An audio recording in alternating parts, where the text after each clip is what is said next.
Assalamualaikum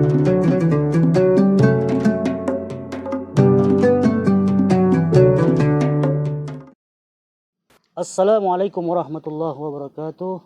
Alhamdulillahirabbil alamin wassalatu wassalamu ala asyrafil anbiya'i wal mursalin wa ala alihi wa sahbihi rasulillahi ajmain. Alhamdulillah, kita memasuki hari Ramadan yang kedua, yaitu Ramadan yang penuh berkah dan maghfirah. Semoga kita senantiasa sehat selalu dalam menjalankan ibadah puasa.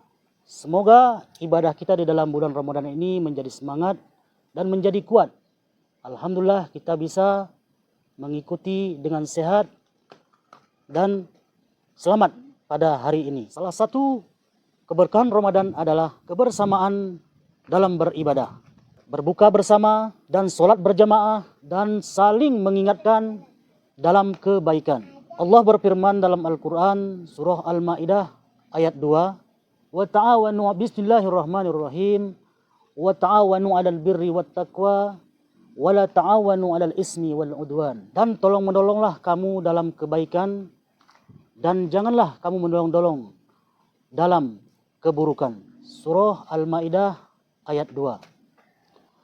Mari kita gunakan kesempatan ini untuk saling beribadah.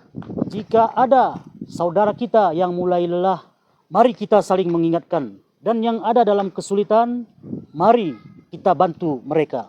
Dan dalam Ramadan, jangan sendiri, marilah kita berbagi kepada saudara-saudara kita dan tetangga dan sanak famili kita. Bulan Ramadan adalah bulan berbagi, bukan hanya harta, tetapi juga doa dan juga perhatian dan kebaikan.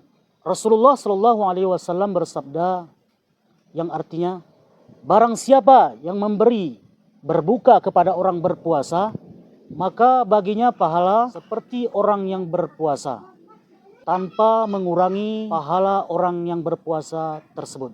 Maka mari kita bersama-sama untuk menebarkan kebaikan, saling mendoakan dan berbagi makanan, dan membantu orang-orang yang membutuhkan. Mari kuatkan semangat kita di dalam bulan Ramadan. Ramadan bukanlah untuk sendiri, tetapi Ramadan untuk kebersamaan, beribadah bersama-sama dan meraih ridha Allah Subhanahu wa taala. Ya Allah, kuatkanlah kami jalan dalam menjalankan ibadah pada bulan Ramadan. Jadikanlah kami hamba-Mu yang istiqomah dalam kebaikan, dan berilah kepada kami keberkahan dalam kebersamaan kami. Selamat menjalankan bulan Ramadan yang kedua.